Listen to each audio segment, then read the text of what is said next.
여론뚱탑 배종찬 인사이트 K 연구소장 김준일 뉴스탑 대표 두 분 나오셨습니다. 안녕하십니까? 안녕하세요. 오늘 힘찹니다. 자, 너무 좋습니다. 아니 비가 오고 이러니까 예. 우리 김 대표님도 운전하다 보니까 오늘 진짜 사고도 많대요. 맞습니다. 아까 그 재난 예. 그 또 예고도 방송도 했지만 오늘 정말 운전하시는 분들이 각별히 더 주의를 기울이셔야 돼요. 지금 좀 소강 상태인 곳도 있지만 계속적으로 좀 주의해서 출근길에 지금 도로 통제된 것도 많거든요. 조금 확인하시고 좀 유의를 하셔야 될 것 같습니다. 자, 먼저 이 얘기부터 좀 해야 될 것 같습니다. 윤석열 대통령 취임 6주 만에 이른바 이게 데드 크로스죠. 이게 부정이 긍정 평가를 앞서는 그렇죠. 거. 네. 자, 이거 먼저 한번 소개 좀 해주시고 네. 요거 얘기 한번 해보죠.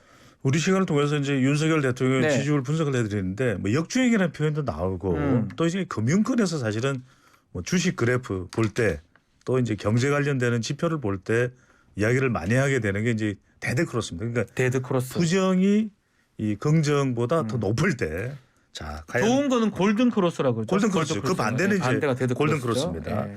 리얼미터가 자체 조사로 지난 20일부터 24일까지 실시한 조사입니다. 오늘 소개해드린 모든 조사는 중앙선거여론조사 심의위원회 홈페이지에서 확인 가능합니다. 윤석열 대통령 국정수행에 대해 어떻게 평가하는지 물어봤는데 잘하고 있다는 긍정평가 46.6%, 네. 잘 못하고 있다는 부정평가는 47.7%, 부정이 긍정보다 1.1%포인트 더 높게 나타났고요. 네. 근데 다른 조사는 조금 더 차이가 있습니다. 아하. 뉴스핌이 RN서치에 의뢰를 해서 지난 25일부터 28일까지 더 최근입니다. 더 최근이죠. 오늘이 30일이니까 더 최근 조사 결과인데 이 조사에서는 윤석열 대통령 긍정 45.3, 아하. 부정 49.8. 차이가 좀 오차 범위 내이기는 하지만 더 벌어졌네. 네, 리얼미터 조사보다는 더 벌어진 데드 크로스 결과입니다. 자, 두 분 우리 여론동탑 두 분 이 데드 크로스 어떻게 보고 계시는지요? 제가 지난주에 나와서 뭐 이제 더 너무 제목을 세게 뽑았더라고요. 네. 더 오를 일 없다 뭐 이렇게. 김준일 대표가 한 것처럼 그때 강조를 네, 했잖아요. 됐어. 김준일 대표님이 조회수가 절대 많았습니다. 오를 일 없다. 근데 뭐 그 말대로 지금 되고 있는 것 같아요. 일단 요 단계만 봤을 때는 언젠가는 오르겠죠. 네, 언젠가 모르겠죠. 예, 언젠가는 오르겠죠. 네. 근데 지금은 네. 오르기가 약간 어렵다. 좀 어려운 상황이에요. 안 좋은 게 너무 많아요. 안 좋은 게 너무 지금 경제 엉망진창이잖아요. 네. 사실 그게 뭐 누구의 책임인지 요거는 뭐 윤석열 정부 책임을 보기는 어렵죠. 문석열 정부의 책임도 일부 있을 테고 문재인 정부의 책임도 있을 테고 외부 요인도 있을 그렇죠. 테고 다 있을 텐데 결과적으로 보면은 우리가 대통령이나 이를테면 고위공직자한테 바라는 건 뭔가요? 문제 해결자입니다. 그렇죠. 이거에 대해서 논평하거나 분석하거나 하는 거는 우리가 하면 돼요. 언론이 하면 되고 조언하는 건 하면 되는데 문제 해결자의 역할을 지금 하고 있느냐라고 했을 때 시간이 좀 더 필요하겠죠. 네. 근데 지금 당장 못 하고 있다라는 평가가 많은 거예요. 네. 거기에다가 이제 검찰 인사 논란 기타 등등해서 논란은 한 무더기. 좋은 거는 별로 없어요. 그러니까 이게 오를 수가 없죠. 이게 지금. 뭐 논란만 많고 뭔가 해결되는 거라든지 뭐 해결될 김이라든지 뭔가 뭐 비전이라든지 이런 부분이 안 보이니까 이렇게 데드 크로스가 되는 것 같은데. 근데 저는 오를 네. 수 있다. 여지가 있다는 거죠? 오를 수 있는 건 뭐냐면 예. 결국 윤석열 대통령의 스타일을 바꿔야 됩니다. 그러니까 김준일 대표님이 너무 예리하게 잘 분석을 하셨지만 예. 뭐 경제다 또는 인사다 또 정치적 양극화다 뭐 온갖 정확한 분석들이 나오고 있습니다. 네. 근데 저는 결국 그러면은 경제 좀 좋아지고 인사 잘하고 정치적인 양극화가 해소되기도 쉽지 않지만 그럼 지지율이 올라가냐? 그렇지 않다고 봐요. 국민들은 이제 대통령의 스타일을 봅니다. 스타일. 예, 윤석열 대통령의 스타일이 막 이 곳곳에 전선이 만들어지는 것이 아니라 말 그대로 통큰 통합을 위해서.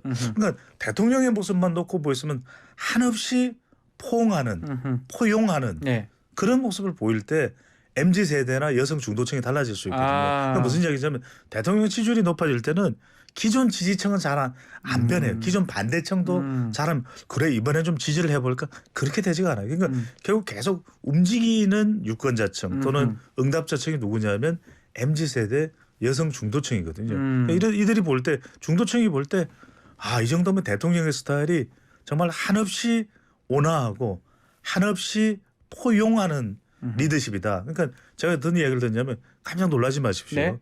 우리 애청자분들이 지금 뭐 시간 여유 있어요. 운전하시는 분들 그러면 안 되고요. 예. 검색해 보시면 검색. 루드비히 에라르트 아하. 우리 김준일 대표도 아실 텐데 독일 총리 라인강의 예. 기적을 이뤘네. 굉장히 외모적으로도 윤석열 대통령이 비슷해요. 아. 근데 에라르트 그 총리가 하하하 이러면서 국민들을 다 끌어들여서 이념이 아니라 경제다 이러면서 독일의 라인강의 기적을 이끌어냈거든요. 아데나우 총리가 그렇게 비판했지만 그래서 저는 그런 모습을 윤석열 대통령이 완전히 프레임을 바꿔야 된다.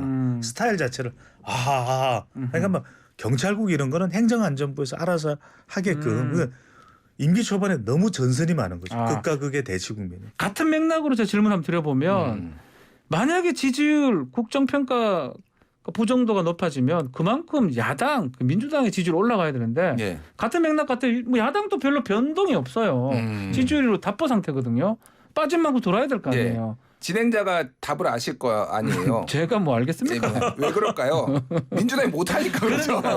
다 못하고 있는 거죠. 다 못하고 있는 거기에 상황이라는 이제 거죠. 답이 있어요. 예. 그러니까 뭐가 있냐면은 민주당이 그래서 왜 국회를 단독으로 지금 열겠다라는데 여기에 이유가 있는 내일 겁니다. 단독으로. 뭐냐면은 그러니까 민주당은 어쨌든 비판을 하고 또 대안을 내놔야 돼요. 그렇죠. 근데 그게 말로만 하는 게 아니라 뭔가 피지블하게 소위 말해서 뭐 피는 게 있어야 되는데 그걸 하려면 국회를 열어야 돼요. 그렇죠. 예를 들면은 뭐 의원 장관 청문회도 해야 되고 기타 등등 뭐 국회 내에서 뭐가 이루어져야 되잖아요. 근데 그걸 안 하고 있으니까 이게 사실은 되게 늦어지는 게 여야 모두에게 손해인데 누구에게 더 손해냐라고 본다라면은 민주당한테 더 손해입니다. 더 손해다. 그러다 보니까 민주당이 단독으로라도 개원을 하겠다라고 지금 드라이브를 걸 수밖에 없는 그런 거죠.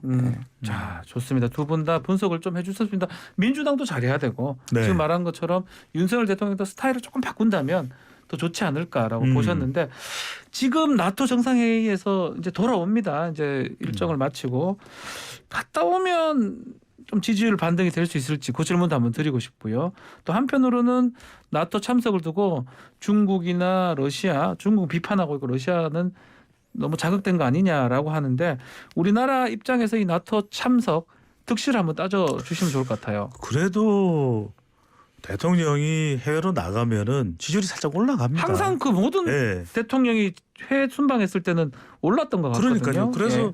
5% 포인트라도 이렇게 이제 대통령의 지지율이 올라가는데 네. 이게 흥미로운 게 뭐냐면은 이 미국도 마찬가지지만 우리나라도 대통령이 또 해외 순방 나가면 상당히 긍정적으로 조명이 되거든요. 왜냐하면 네. 뭘 했다, 대통령이 누구를 만났다, 또 세일즈 외교를 한다. 이번에도 보면 체코, 네덜란드, 덴마크 쭉 이렇게 폴란드까지 정상회담이 잡혀 있잖아요. 그러면 네. 네덜란드나 덴마크는 좀 반도체 관련 이슈가 있는 것이고 그러면 이렇게 대통령이 나라를 위해서 나가서 뭐 놀다가 들어오는 건 아니잖아요. 그건 아니죠. 그 예. 부분에 대해서 예. 좀 긍정적인 평가가 이루어지죠. 아까도 말씀드렸지만 뭐 나가는 것 자체도 싫고 난 다 싫어 이런 사람들이 한번 바뀌지 않겠지만 MZ 세대나 여성 중도층은 바뀔 수 그래서 있을 좀 것이다. 호감이 높아질 수 있는데 아, 짧게만 하나 더 붙이면은 박지원 전 국정원장은 그런 이야기 고정이신가요?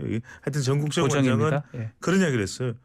아니 중국도 지금 신경을 써야 되고 러시아도 신경을 써야 되는데 왜 윤석열 대통령이 나토 정상회의를 갔는지 이해가 되지 않습니다. 이렇게 얘기를 했거든요. 성대모사 비슷한 것 같습니다. 예. 그런데 예. 이게 또 안 갈 수도 없어요. 왜냐하면 미국이 주도하는 또 영국이 주도하는 이 나토 정상회의 나가야 러시아, 우크라이나 같은 국제 다자 외교에서도 나가서 지금 폴란드도 만나고 이러면 또 원전 세일즈도 되는 거거든요. 네. 반도체죠. 저는 그래도 뭐 중국, 러시아가 신경 쓰긴 하지만 안 나갈 수 없어요. 또 긍정적으로 저는 이 부분을 평가를 할 수. 물론 부정적인 의견도 있겠지만 그래도 긍정이 조금이라도 더 클 있지 것이다. 않을까라는 생각을 합니다. 김준일 대표님 말씀 한번 들어볼까요? 일단은 네. 지지율이 이것 때문에 많이 오르진 않을 거예요. 또 아주 소폭 오르더라도 그러는데 왜냐하면 플러스 마이너스 상쇄 효과가 있습니다. 아하. 예.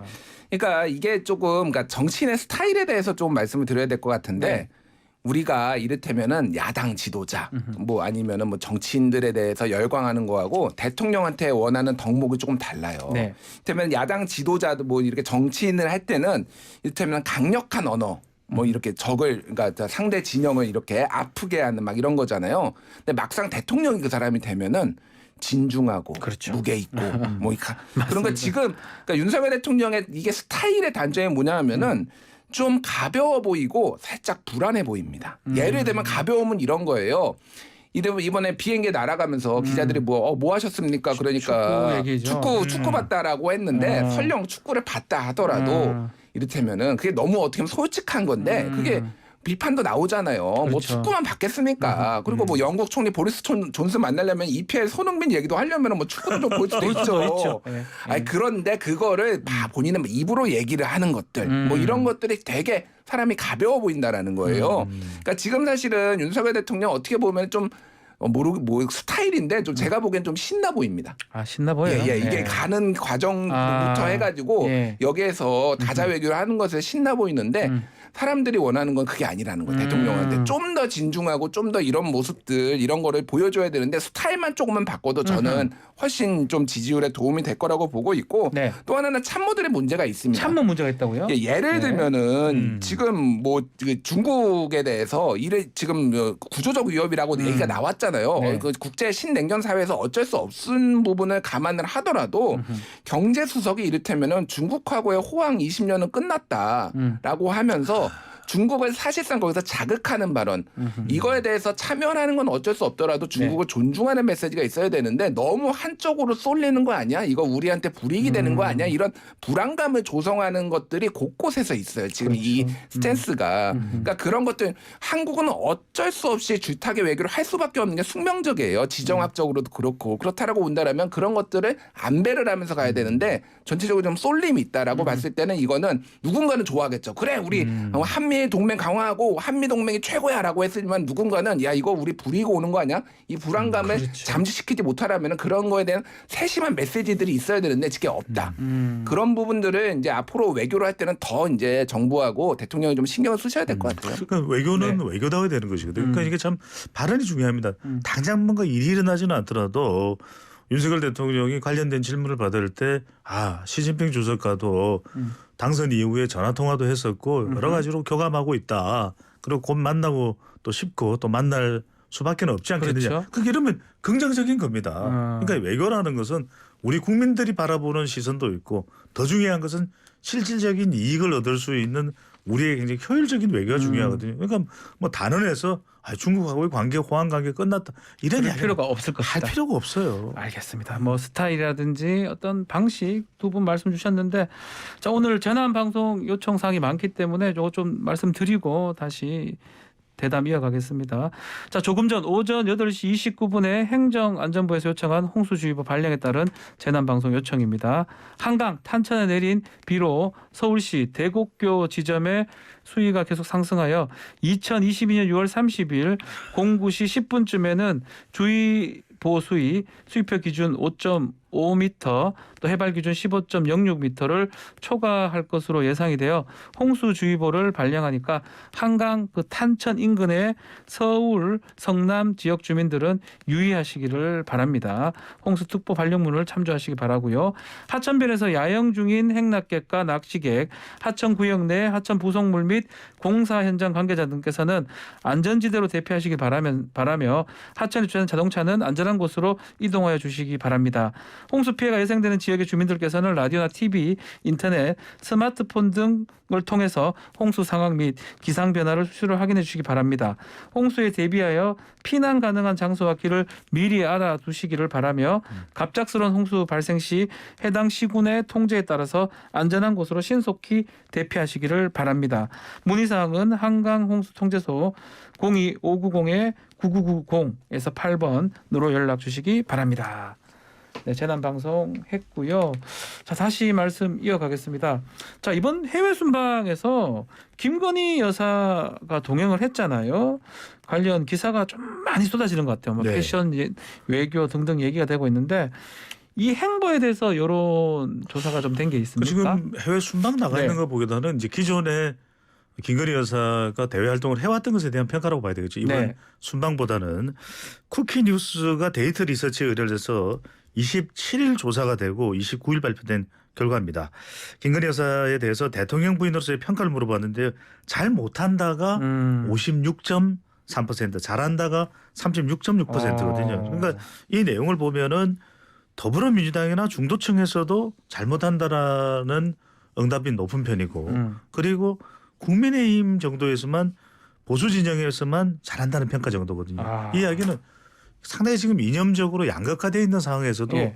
중도층의 평가를 보면은 이게 이제 우리가 빅데이터 분석을 해보면 썸 트렌드 분석을 해보면은 5월 10일 대통령 취임 이후에 대체적으로 굉장히 큰 관심 역대 이 여사 중에서 대통령 배우자 중에 이렇게 관심을 받은 배우자가 있습니까? 그리고 또 하나는 대체적으로 이게 특징 중에 하나가 빅데이터 분석상에서 보면 긍정적이기보다는 부정적으로 흘러가는 경우가 많아요. 그건 언론의 영향 탓도 있겠지만 또 마지막 하나는 지금 김건희 여사의 평가가 대통령의 지지율에도 영향을 미친다. 미칠 것이다. 네, 그래서 이제 중요한 것은 저는 빨리 부속실을 설치해라. 공식화해라. 그렇죠. 그 다음에 이 활동의 범위를 어떻게 할지를 설정을 해야 된다. 그러니까 대통령의 내조도 있겠지만 여성의 권위를 상승시키거나 또는 사회적 약자를 돕는 그런 일을 한다면은 김건희 여사에 대한 평가 달라질 수 있고 그다음에 마지막으로 저는 정교한 소통이 필요하다. 소통도 정교하게 해라. 그렇죠. 누군가가 여사는 어떤 활동을 하고 있느냐 이럴 때 그걸 좀 정확하게 전달해 줄 수 있는 이런 의사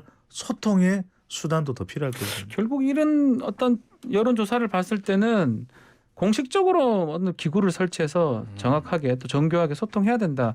이렇게 지금 보는 것 같아요. 대표님. 그러니까 어려워요. 사실은 저는 너무 이거에 대해서 비판적으로 좀 보고 싶지는 않습니다. 그러니까 김건희 여사가 해야 할 일들이 있잖아요. 해야 할 일들을 하면 됩니다. 네. 그래서 마드리드 이번에 간 거가 그런 문제라고 우리가 볼 수는 없잖아요. 국제 외교를 가야 되는 하는데. 거죠. 예. 근데 그 앞단에 있었던 일련의 과정들에서 평가가 좀 박한 거예요. 이때 팬클럽에 뭐 사진을 넘긴다든지 뭐 기타 등등 해서 여러 가지 이제 뭐 비선 라인 논란부터 해가지고 그러니까 어디에서 문제가 있고 어디에서 문제가 없는지를 좀 해야 되고 뭐 그게 이름이 제2부속실이 됐든 네. 뭐 부품실이 됐든 그게 중요한 게 아니라 그러니까 공식적으로 이런 부분에 있어서 대통령실과 이런 데서 책임을 져야 되는 문제에 있어서 책임을 회피하는 것 같은 느낌이 드는 거예요. 예를 들면 이런 겁니다. 그 서면 조사 이를테면 안 하고 50일 동안 안 했다라는 그렇죠. 거잖아요. 보도가 지금 논란이 있었잖아요. 예. 그거를 기자들이 물어봤어요. 그러니까 대통령실에서 뭐라고 답변했냐면요. 우리 소관이 아니다. 김건희 그 여사 변호인한테 물어봐라. 이게 무슨 말입니까? 방구입니까 이게? 그러니까 이거는 말이 안 되는 거예요. 그러니까 굉장히 불리하고 유리한 거를 따져가지고 대답을 안 하겠다라는 이런 태도는 책임지는 자세가 아니죠. 이거는 김건희 여사한테도 뭐 일정 부분 문제가 있지만 기본적으로 대통령실에 문제가 있는 거예요. 이거는 그러니까 책임을 져야 되는 문제입니다. 이런 거. 네. 네, 보통 말입니까 막걸리입니까인데 말입니까 방구입니까? 그런가요? 하여튼 최고야. 납득하기 어려웠다. 그거는 뭐 많은 분들이 공감을 할 겁니다. 그러니까 이런 부분들이 좀 정교할 필요가 있을 것 같아요. 그렇죠. 대통령실에서도 그런 관련 전문 활동과 역할을 하고 있는 사람이 분명히 있을 겁니다. 그렇죠. 좀 빅데이터 분석도 하고 이걸 좀 내부적으로 좀 체계를 세웠으면 좋겠어요. 대통령의 지지율을 끌어올 수 있는 소통 강화 그리고 김건희 여사의 활동과 관련된 소통 정교한 소통 그걸 어떤 방식으로 할지 뭐 매일 빅데이터 분석이나 매일 여론조사를 실시를 할 거예요. 그럼 그 자료를 가지고 정확하게 정교하게 대통령에게 전달될 필요가 있겠죠. 자, 지금 대통령 해외 순방 나가 있는 동안 또 여러 가지 국내 이슈들이 있는데 그거 좀 짧게 한번 짚어보겠습니다. 자, 검찰 중간 간부 인사, 그 차장급, 부장급 검찰 인사를 대규모 인사를 했는데요.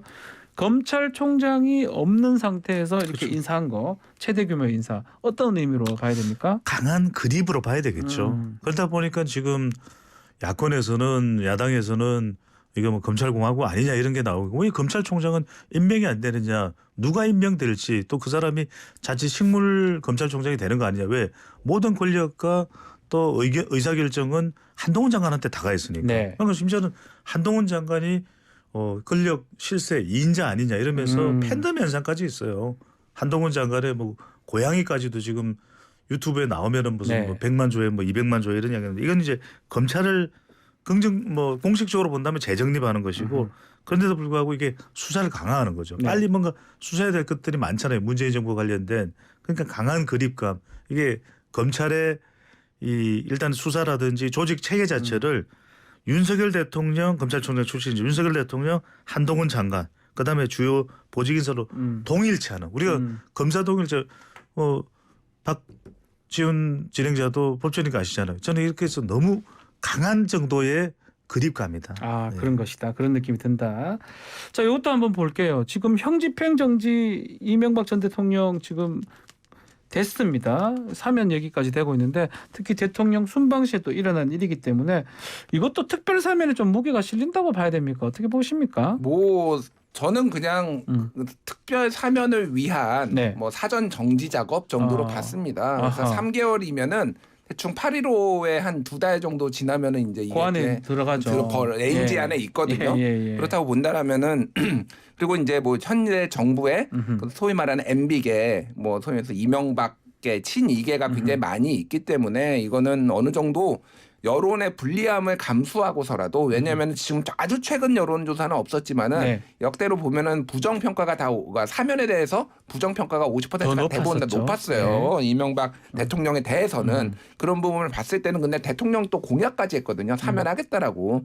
그러면 뭐 보수층을 좀 규합을 위해서라도 사면을 할 수밖에 없다. 할 것이다라고 저는 보고 있습니다. 네, 자 국회 상황도 한번 짚어보겠습니다. 네. 민주당 지금 7월 임시국회 소집 요구서 단독으로 제출을 했는데 날치기 아니냐 서로 비판을 하고 있는 상황이거든요.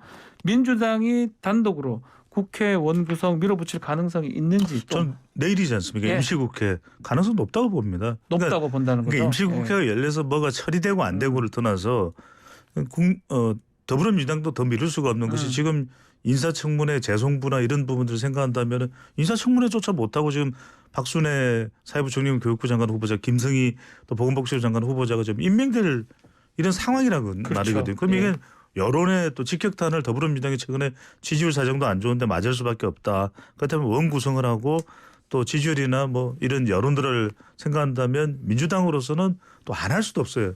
다수당의 책임을 반구가 아니고 반기인가요? 반기했다. 이렇게 되니까 국민의힘 또 충돌될 수밖에 없는 게 지금 권성동 원내대표가 원내에 협상을 해야 되는데 필리핀을 갔잖아요. 그런데 2일 귀국이에요. 그 1일 임시국회가 진행되는데 2일 귀국이다? 그럼 권성동 원내대표는 들어와서 2일이 뭐 토요일이긴 하지만 아니 이거 뭐 저기 민주당이 이거 뭐 저기 이게 일방독주 돼요? 이러면서 충돌이 일어날 수밖에 없는 거죠. 그렇군요. 자 우리 김준일 대표도 민주당도 뭔가 좀 회복하기 위해서는 이 정도는 해야 된다라고 했는데 민주당도 지지율이 좀 안 되는 이유 중에 하나가 당내 어떤 전당대 앞두고 시끄러워요. 어제는 급기야 분당 얘기까지 나왔거든요. 네. 이재명 의원에 대한 출마 이거가 가장 좀 논쟁이 되는 것 같은데 어떨 것 같습니까? 그렇다고 이재명 후보가 지금 상황에서 출마하지 않을 거다 이렇게 보기도 어려울 것 같고요. 이재명 의원은 뭐 출마가 기정사실이죠. 사실상 수순을 밟고 있다. 왜냐하면 최근에는 당 고문도 만나고 그 전에는 지지자들하고 트위터로 뭐 야밤에 소통도 하고 그 당원들의 여론도 듣고 뭐 여기 의원들의 여론도 듣고 워크숍 했을 때는 의원들 여론 들은 거잖아요. 그러니까 여론을 다 청취하는 그런 어떤 스탠스를 그러니까 스텝을 하나씩 밟아가고 있는 거예요. 그래서 최종적으로 봤을 때 당을 개혁하기 위해서 내가 나오겠다라고 할 수밖에 없는 거고 분당은 불가능합니다. 지금 상황에서 불가능합니까? 불가능하면 왜냐하면 분당이 되려면 두 가지가 있어야 돼요. 하나는 지역이 있어야 됩니다. 한국은 어쩔 수 없이 지역을 기반으로 해서 정치가 이루어지기 때문에 예를 들면은 호남계가 예전에 동교동계를 중심으로 해서 호남계가 나가서 뭐 새천년 민주당이었든지 국민의당이었든지 이게 가능했던 거는 호남이 있었기 때문에. 그리고 또 하나는 구심점이 있어야 돼요. 그게 안철수가 됐든 뭐 박지원이 됐든 이게 있어야 되는데 지금 아무것도 없어요. 그게 없기 때문에 분당은 나가면은 이거는 거의 자살골이라고 뭔가 다 알고 있어요. 의원들도 자책골이라고 알고 있기 때문에 절대 안 나갑니다. 그러니까 네가 나가라라고 할 수밖에 없는 거예요. 분당은 그냥 이 상황에 대해서 엄중함을 얘기는 하는 거고 결국은 이재명 고문이 될 텐데 중요한 거는 이제 젊은 소위 말해서 97세대들이 지금 선언을 하고 있잖아요. 강병원 등등등. 이게 그러니까 예전에 20년 전으로 좀 시계를 돌려보면은 소위 말해서 천신정. 정풍운동, 선정배 신기남 그리고 정동영 정풍운동이 딱 정확하게 권노갑이 문제다라고 권노갑 고문을 딱 찍어서 했거든요. 근데 그 시작이 돼서 권노갑이 실제 물러나는 데는 1년 반 걸렸어요. 보궐선거에서 패배의 책임을 지고 물러났거든요. 만약에 이게 지금 된다라고 한다면 비슷하게 흘러간다라고 한다면 시간상으로는 예를 들면 책임을 지고 이를테면 총선에서 문제가 생겼을 때 뭐 이재명 고문이 뭐 그런 문제가 될 수는 있겠죠. 근데 지금은 그런 건 아니고 이재명의 시간이다 지금은. 알겠습니다. 자 여당 얘기 짧게 좀 짚어보겠습니다. 지금 결국 이준석 대표하고 친윤계 의원 또 안철수 의원 갈등이 지금 심한 상태에서 다음 주 목요일 징계가 예정돼 있는데 지금 오늘 지금 오전 공지 보니까 이준석 대표의 그 비서실장 그 박성민 의원이 사임 입장을 밝혔습니다.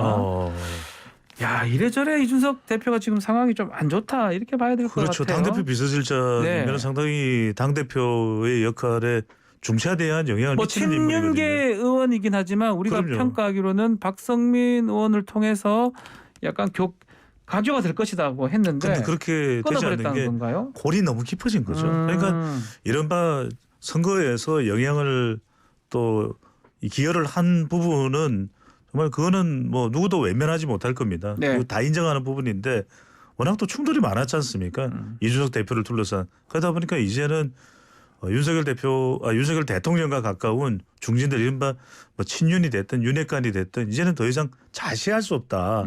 그러니까 끊임없이 지금 충돌하는 이야기가 나옵니다. 이제는 안철수 대표하고도 더 충돌하는 양상, 이른바 간장을 뭐 부어 마시겠다 네. 이런 이야기 나오고 또 배현진 의원과는 뭐 계속해서 그 어깨짝 스매싱 네. 또 악수 패스 패싱이 네. 뭐 악수였다 뭐 이런 이야기도 나오는데 이런 이야기들이 계속 정치권에 해자되는 이유는 이제는 이준석 대표에 대해서 징계하려는 의도겠죠. 이게 상당히 강해져 있다. 그러니까 과연 이 부분을 지금 얼마 안 남았습니다. 이제 한 8, 9일 정도 남아 있는데 이걸 이준석 대표가 얼마나 방어해 날지가 그렇지 않다면 징계위에서는 이준석 대표를 좀 징계하는 쪽 방향으로 갈 가능성이 열려 있는 걸로 보입니다. 징계심이 이제 일주일 딱 남았는데 이준석 대표는 조금 말을 아끼는 모양새입니다. 이준석 대표한테 충고 한마디만 제가 할게요. 해도 됩니다. 싸우지 말고 예. 민생을 챙겨라. 자, 자 7월 6일에 고위 당정대가 있어요. 대통령 오고 뭐 권성동 원내대표 등등인데 네. 분수령입니다. 제가 네. 보기에는 지금 당의 지지율이 떨어지는 거에 이준석 대표 책임이 있다는 책임론도 있거든요. 그렇죠. 너무 전선을 넓혀놓고 너무 분란을 일으켜요.